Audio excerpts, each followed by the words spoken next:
Lagi dalam Devo Minutes bersama saya, dan mari kita sama-sama siapkan hati kita, buka hati kita untuk berdoa, menyanyi, menyembah Tuhan, dan merenungkan sedikit pesan Tuhan, firman Tuhan bagi hidup kita. Mari kita siapkan hati kita. Terima kasih ya Tuhan, kebaikan-Mu selalu nyata buat hidup kami. Cinta-Mu tidak pernah habis dalam tiap hari-hari kehidupan kami semua. Terima kasih ya Tuhan, terima kasih. Ku nyanyi Hosana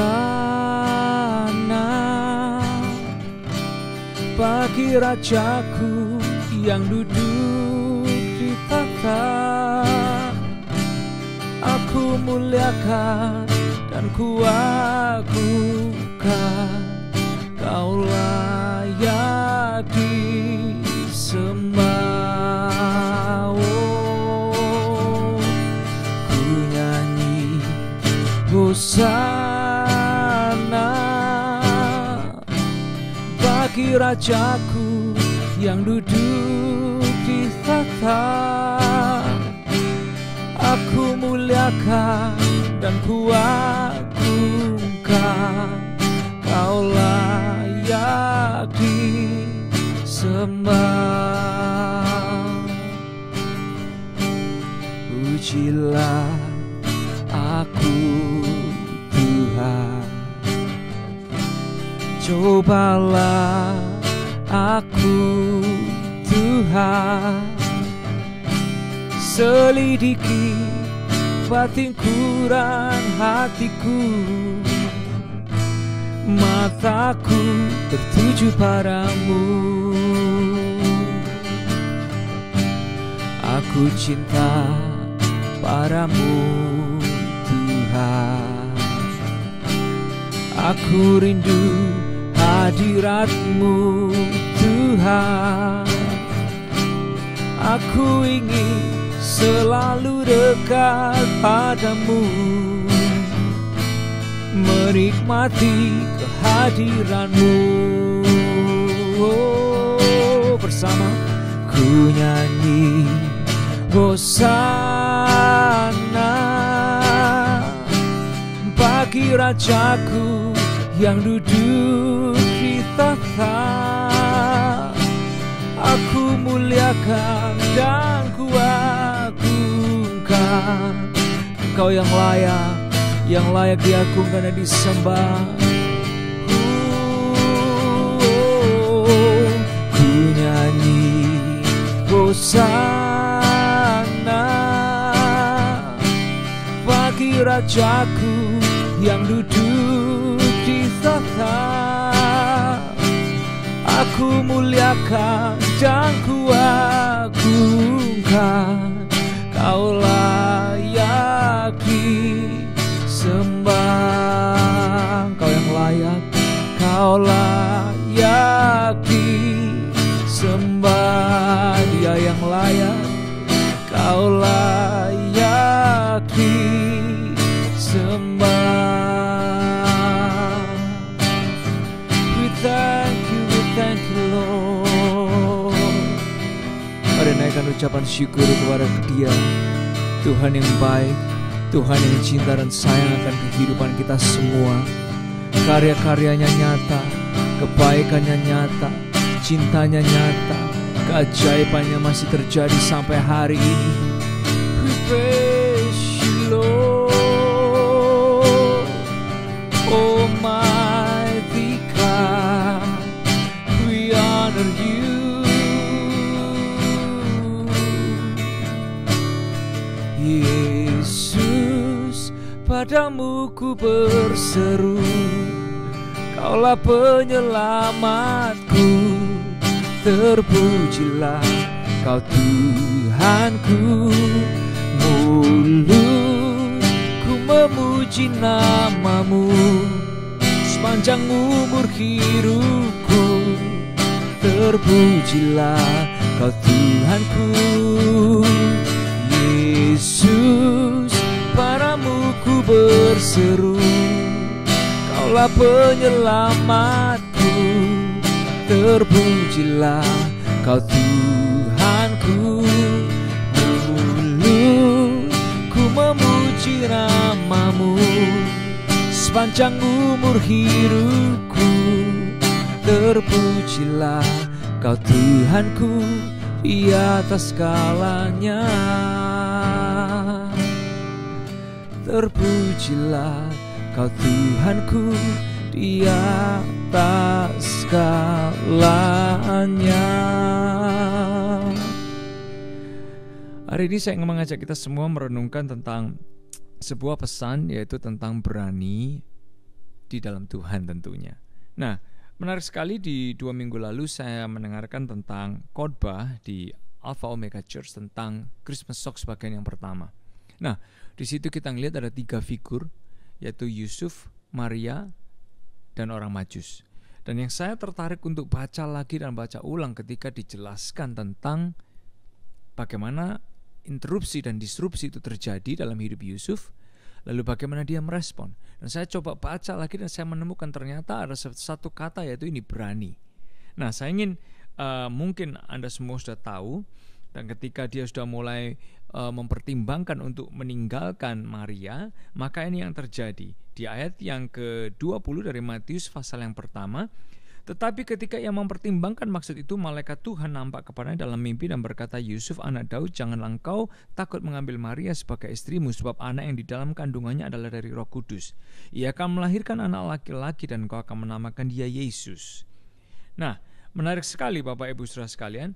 Dia disuruh memberi nama di ayat yang ke-23, sesungguhnya anak darah itu akan mengandung dan melahirkan seorang anak laki-laki dan mereka akan menamakan dia Immanuel, yang berarti Allah menyertai kita. Nah, perhatikan ayat 24. Sesudah bangun dari tidurnya, Yusuf berbuat seperti yang diperintahkan malaikat Tuhan itu kepadanya. Ia mengambil Maria sebagai istrinya, tetapi tidak bersetubuh dengan dia sampai ia melahirkan anaknya laki-laki, dan Yusuf menamakan dia Yesus. Nah, menarik sekali tentang berani. Hari-hari ini banyak orang berani.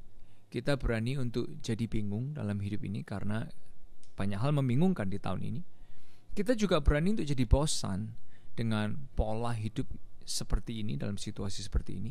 Bahkan kita juga berani jadi nyaman dengan pola hidup yang seperti ini sampai kita nggak mau keluar dari zona nyaman kita. Tapi menarik sekali tentang berani. Yang pertama yang bisa kita pelajari adalah ini, berani menolak bersujud. Berani menolak bersujud. Nah, berani itu jangan hanya dipakai untuk hal yang negatif ya. Sebab masih ada hari-hari ini kita semua bisa ngalamin, bahkan beberapa kita sedang, beberapa kita akan, beberapa kita bisa terjadi, bersujud kepada iri hati, sakit hati, masa lalu, pahit, geram, dendam, kekerasan hati. Nah, kita perlu berani menolak bersujud kepada hal-hal yang negatif ini. Sebab kita semua, saya, Anda itu diciptakan, dibentuk oleh Tuhan, didesain oleh Tuhan, diberi tujuan oleh Tuhan. Untuk ketika ini kita melangkah, iblis itu takut. Karena apa? Kita berani melakukan hal yang baik, melangkah untuk melakukan hal yang baik. Nah, iblis maunya kita dengerin dia kan. Kalau kepada Sadrak, Mesak, dan Abednego, raja yang membuat patung itu berusaha memaksa, kamu harus sujud, kamu harus sujud, kamu harus sujud, kamu harus sujud. Gambaran yang sama, iblis kepingin kita sujud sama dia. Nah, oleh sebab itu, Bapak Ibu Saudara sekalian, jangan dengar kata-kata iblis untuk memaksa kita bersujud kepada hal yang negatif. Tapi dengarkan pesan Tuhan dalam hidup kita. Karena memang dengerin kata-kata iblis itu semuanya yang pertama, oh ya ini make sense ya gitu. Oh ya ini logis ya. Oh ya ini masuk akal ya. Tapi Yusuf dia nggak melangkah berdasarkan sesuatu yang hanya kelihatannya logis, tapi dia melangkah seperti apa yang Tuhan mau. Oleh sebab itu, yang pertama, beranilah menolak bersujud kepada hal-hal yang negatif. In Jesus' name we can do it. Nah, yang kedua adalah ini, berani berubah. Berubah itu mudah dikatakan tapi sulit dilakukan. Karena udah kebiasaan kita suka ada di zona nyaman, walaupun itu nggak baik dan nggak benar loh, ya kan?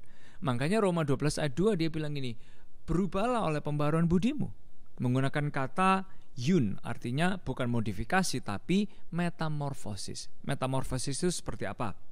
Ulat, dia nggak bisa kemana-mana. Tapi saat metamorfosis jadi kupu-kupu, dia bisa terbang kemana-mana.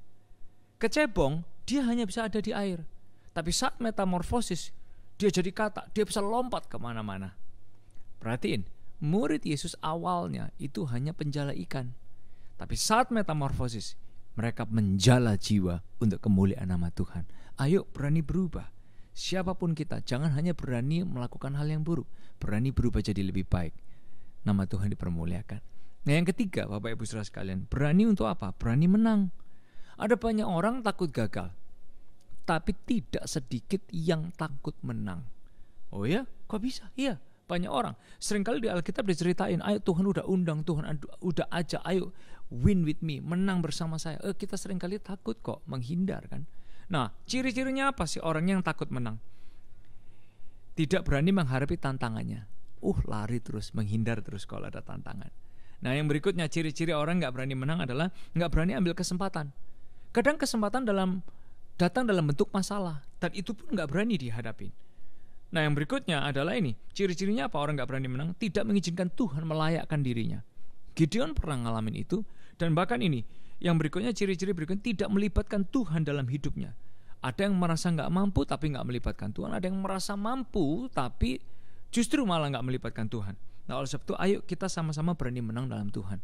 Saya berdoa di setiap area, di keluarga, relationship, pernikahan, pekerjaan, pelayanan kita, menjangkau jiwa kita, di setiap area pertumbuhan rohani kita harus maju, kita menolak bersujud kepada hal yang negatif, dan kita menang di dalam Tuhan. Ya, mari saya berdoa supaya itu jadi pengalaman kita semua. Sebuah lagu terakhir kita nyanyi sama-sama. Kau Tuhanku yang turut bekerja di dalam segala perkara hidupku. Kau datangkan semua kebaikan, Kau jadikan serupa denganmu. Tuhan, ini doa kami dalam setiap musim, dalam setiap season hidup kami, dalam pergumulan, dalam kemenangan kami. Tuhan itu tetap Tuhan bagi kami, dan kami mau belajar dengar Engkau lebih dari segala-galanya. Jadikan kami makin hari makin serupa dengan Engkau. Kami tahu berkat material itu semua Tuhan bisa datangkan. Itu bukan goal dan utama bagi hidup kami, tapi menjadi serupa dengan Engkau. Biar itu jadi goal utama dalam hidup kami. Hari ini kami belajar, kami mau berani menolak tunduk kepada hal yang negatif. Kami mau berani untuk berubah. Kami mau berani menang bersama dengan Engkau dan di dalam Engkau. Di dalam nama Yesus, dan semua yang siap menang bersama Yesus, sama-sama kita berkata, amin, amin, amin. God bless you.